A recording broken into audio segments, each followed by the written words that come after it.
dia berdiri agak lama, jalan-jalan sebentar, udah minum larutan madu. Kemudian saya kasih wet food teman-teman, saya kasih wet food yang untuk kitten. Dia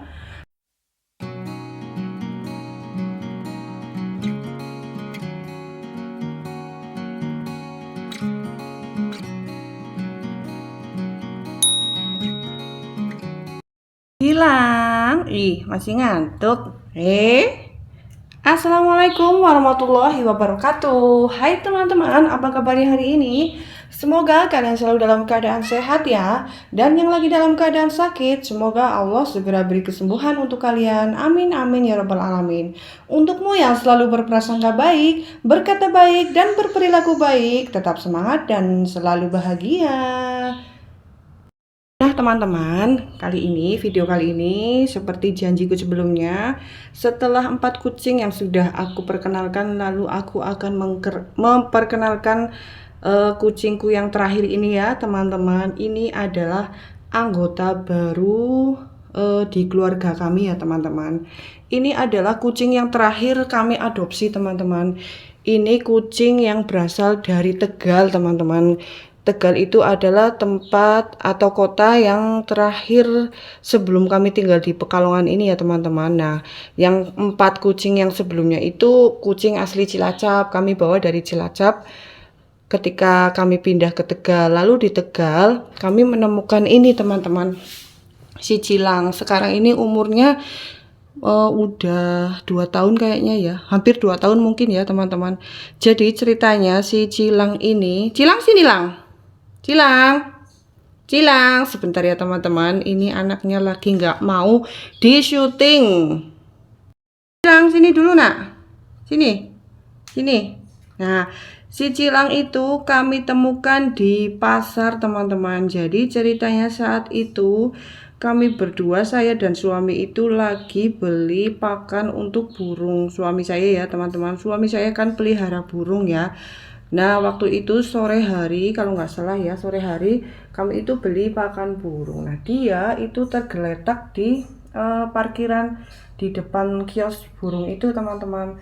Saya itu nggak lihat, dan yang lihat itu suami saya. Dan saat itu dikiranya itu si Cilang itu mati teman-teman. Dikiranya Cilangnya itu mati karena memang posisinya itu tergeletak di samping roda dan nggak bergerak ya teman-teman.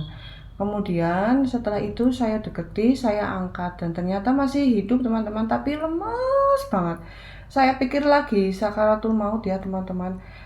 Saat itu langsung nggak pakai lama saya bawa pulang teman-teman, karena aku pikir memang dia lagi sakaratul maut. Jadi ketika dibawa pun nggak ada pemberontakan ya teman-teman. Aku pikir ya daripada nanti seandainya dia mati di pasar, di jalanan, di pasar itu kan kasihan ya teman-teman. Lalu saya bawa pulang. Nah ketika sampai di rumah itu saya kasih minum air madu teman-teman. Air madu yang dilarutkan di dalam air ya teman-teman. Nah kemudian saya sepetin pakai air madu itu, kemudian nggak nyangka dianya itu langsung berdiri teman-teman. Langsung berdiri, nggak lemes, terus bisa jalan ya, walaupun jalannya tuh masih sempoyongan, tapi aku nggak nyangka banget ternyata dia itu masih sanggup untuk berdiri dan belum sekarat teman-teman. Mungkin karena saking lemesnya ya teman-teman. Lah nggak lama itu saya kasih, setelah dia berdiri agak lama, jalan-jalan sebentar, udah minum larutan madu. Kemudian saya kasih wet food teman-teman, saya kasih wet food yang untuk kitten. Dia belum begitu mau teman-teman. Lalu saya sepetin aja teman-teman, saya paksa, pokoknya harus makan. Nah nggak terlalu banyak dia mau makannya karena masih terlalu lemes ya teman-teman. Jadi saat itu dia masih saya karantina di ruang depan ya teman-teman, di teras. Nah terkejutnya saya itu berkali-kali dia itu mau ke jalan teman-teman. Memang nggak saya kandangin karena posisinya kan waktu itu di teras itu sering hujan. Nah ketika di kandang itu, di garasi itu nggak ada tempat yang nggak terkena hujan. Jadi kalau di kandang itu walaupun ditutup itu saya kasihan, kucingnya teriak-teriak. Jadi udah saya biarkan supaya mereka itu, kucing-kucing yang di teras itu bisa cari tempat perlindungan sendiri ketika hujan, teman-teman. Nah, ketika itu dia nggak di kandang, saya terkejut ternyata dia itu beberapa kali tidur di jalan, teman-teman, keluar dari pagar. Nah, mengingat hal tersebut udah lebih dari 2 kali kayaknya ya dia seperti itu, lalu saya itu kandangin aja, ditaruh di dapur, teman-teman, di belakang ya, karena waktu itu ruangannya kan sedikit ya di rumah kontrakan itu, jadi sebisa mungkin saya jauhkan dari anak-anak yang di dalam, karena memang saya kan nggak tahu dia bawa penyakit enggak ya, belajar dari pengalaman sebelumnya untuk mengkarantina kucing yang baru ya, teman-teman. Nah, saya karantina di dapur. Maaf ya teman-teman, itu sepatunya berantakan, udah diberesin ya, begitu-begitu terus ya, malah buat tidur nggak apa-apa ya tuh. Nah, setelah dia dikarantina, kemudian dia itu di rumah ada 2 mingguan itu dia masih lemes-lemesan terus gitu ya, teman-teman, kayak nggak ada semangat hidup, padahal sudah dibawa ke dokter waktu itu, terus dikasih vitamin dan dicek saat itu nggak ada indikasi flu atau apa ya, teman-teman, tapi untuk virusnya kan kita nggak tahu. Maka dari itu saya full kandang itu selama 2 minggu. Setelah 2 minggu saya lepas, nggak ada gejala virus gitu ya, saya lepas ya. Dia masih lemes-lemesan, teman-teman, masih ngikutin saya, nggak mau makannya itu masih nggak semangat, masih pokoknya saya sedikit pesimis ya waktu itu ya. Ini anak kayaknya, bukannya saya mendahului takdir ya, tapi saya itu bingung, teman-teman, ini kasihan juga, ini anak kok lemes-lemesan terus gitu ya, padahal udah dibawa dokter, udah dikasih vitamin, makan juga kurang semangat.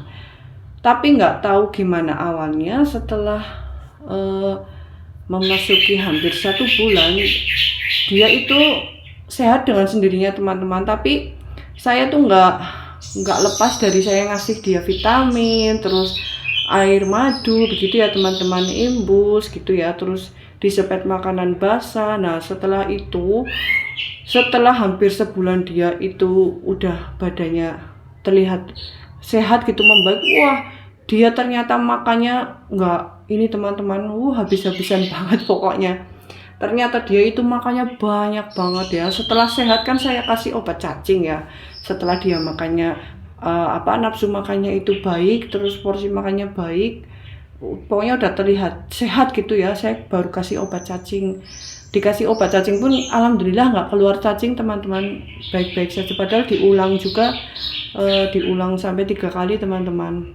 Nah, nggak keluar cacing satupun. Setelah itu kan dia sehat ya, sehat. Habis sehat itu makannya luar biasa, teman-teman, badannya sampai segede gaban ya, teman-teman. Nah, itu ceritanya Cilang seperti itu. Makanan apapun nggak nolak, teman-teman. Bahkan dikasih nasi pun dia itu, istilahnya bahasa saya itu ngemel, teman-teman. Ngemel geragas, teman-teman. Rakus banget dia itu, malah cenderungnya dikasih nasi itu seneng banget, malah selalunya minta nasi. Cuma di awal-awal waktu aku cobain nasi, karena dia itu rewel, teman-teman, udah dikasih wet food, udah dikasih DF, dia tetap rewel. Setelah dikasih nasi dia diem, teman-teman. Mungkin karena dulu di pasar gitu ya, mungkin pernah ada yang ngasih makan nasi atau makanan sembarang, makanan manusia, semakan-makannya seketemunya di jalan dia makan gitu ya, teman-teman. Jadi mungkin dia ingat masa lalunya seperti itu ya. Jadi dia itu kalau belum makan nasi mungkin rasanya belum marem gitu ya, teman-teman. Itu menurut menurut pandangan saya gitu ya, pendapat saya aja gitu.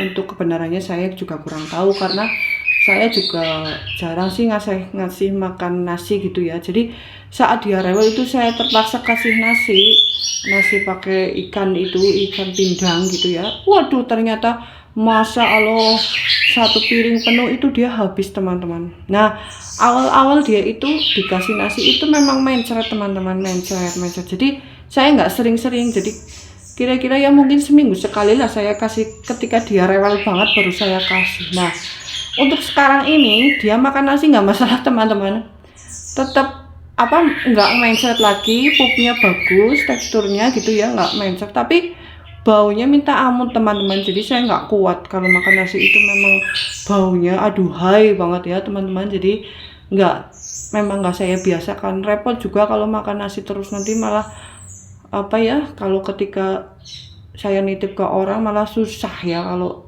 harus makan nasi gitu. Jadi ya saya biasakan makan DF aja seperti pada umumnya kucing-kucing yang di rumah gitu ya teman-teman.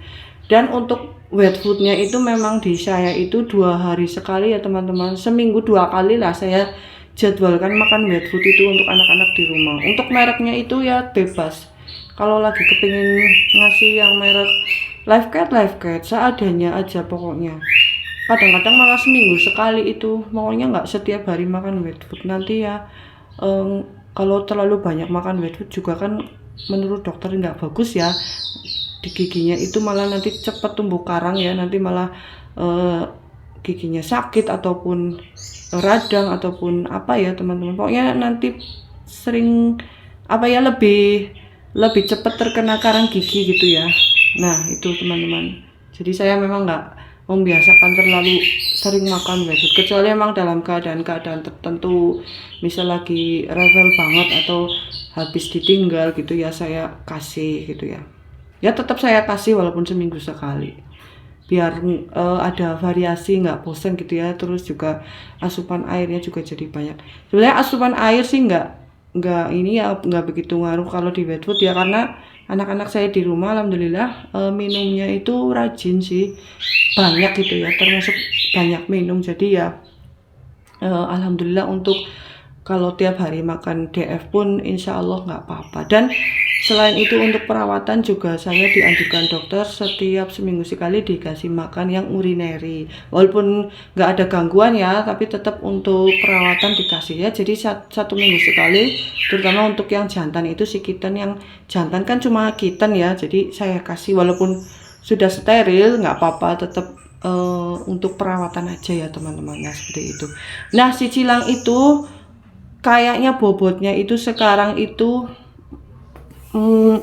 kayak 7 kiloan teman-teman. Dulu waktu steril, dia udah steril teman-teman, sterilnya itu di umur waktu dia itu udah 2,5 kilo ya teman-teman, kayaknya udah 5 bulan lebih ya, hampir 6 bulan, belum birahi, langsung saya steril karena BB-nya sudah mencukupi. Lalu saya nggak pakai lama, saya steril teman-teman.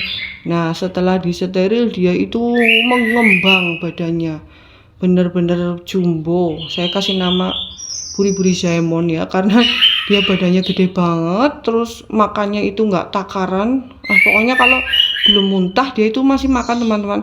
Untuk saat ini saya memang apa ya, saya jatah teman-teman untuk istilahnya diet ya teman-teman, karena saya nggak mau dia itu terlalu gendut teman-teman. Kalau gendut itu kan juga dia udah dapat warning dari dokter nggak boleh terlalu gendut, apalagi dia itu pemakan segala teman-teman, nasi juga doyan. Takutnya itu nanti malah terjadi gangguan di ya salah satu organ tubuhnya ataupun di ininya teman-teman, karena kan kita nggak tahu ya, kalau namanya obesitas itu kan manusia aja nggak boleh obesitas ya teman-teman, karena nanti banyak gangguan-gangguan yang apa ya, mengganggu kesehatannya gitulah ya teman-teman, entah itu organ dalam, entah itu apa ya, teman saya nggak tahu. Pokoknya disuruh dokter itu dianjurkan untuk diet. Nah dia itu memang saya batasi teman-teman, walaupun dia kadang rewel minta nasi gitu ya, minta ikan, minta pindang, itu saya biarin aja. Yang penting saya udah selalu sedia DF teman-teman. Dia DF doyan, tapi untuk saat ini nggak begitu ya, karena dia itu tahu pernah dikasih nasi sih. Jadi kalau saya ini kadang-kadang dia itu ngerayu minta saya kasih nasi gitu, tapi saya tetap kekeh pokoknya DF aja gitu ya, supaya dia itu nanti nggak terlalu kebiasaan ya teman-teman, kebiasaan yang kurang bagus kan nanti apa ya, ujungnya takutnya merugikan dia sendiri gitu ya teman-teman. Nah itu cerita saya tentang si Cilang. Cilang ini hari ini lagi kalem teman-teman, tadi udah makan, mungkin ini ngantuk ya teman-teman. Tadi itu udah lari-larian, itu setelah makan dia itu aktif lari-lari sama si Lola. Nah ini si Lola teman-teman, Cilang itu akrabnya sama Lola. Lola itu udah seperti ibunya sendiri teman-teman, walaupun apa ya, bukan ibu sambung sih, cuma ibu momongan lah ya. Dia itu kalau sama Cilang kayaknya sayang banget. Beda kalau sama si Queen, padahal anak kandungnya. Si si Lola tuh nggak akrab sama si Queen, malah seringnya itu apa ya, tarung gitu ya, bertengkar gitu ya, ribut kalau sama si Queen anaknya sendiri. Nah, teman-teman, kiranya cukup sekian dulu ceritaku kali ini. Semoga bisa menghibur kalian di sela waktu yang senggang, dan semoga juga videoku ini tidak membuat kalian bosan ya teman-teman. Jangan lupa untuk selalu menonton video-videoku selanjutnya. Dan jangan lupa, saya selalu minta dukungan dari kalian untuk kalian mengklik like, komen, dan subscribe, serta men-share di tab komunitas kalian atau di media sosial lainnya ya teman-teman. Dukungan kalian sungguh sangat-sangat berarti buatku. Semoga Allah membalasnya dengan sebaik-baik balasan. Amin, amin ya robbal alamin. Sekian dulu, saya pamit. Wassalamualaikum warahmatullahi wabarakatuh. Dadah. Tuh, Cilang, dadah Cilang. Dadah, dadah onti online, dadah onti uncle online, dadah, dadah, dadah gitu. Dadah, mau saya dadah, dadah, onti online tuh si Lola udah ngepleh, udah la la la la la la la la la la la la la la la la la.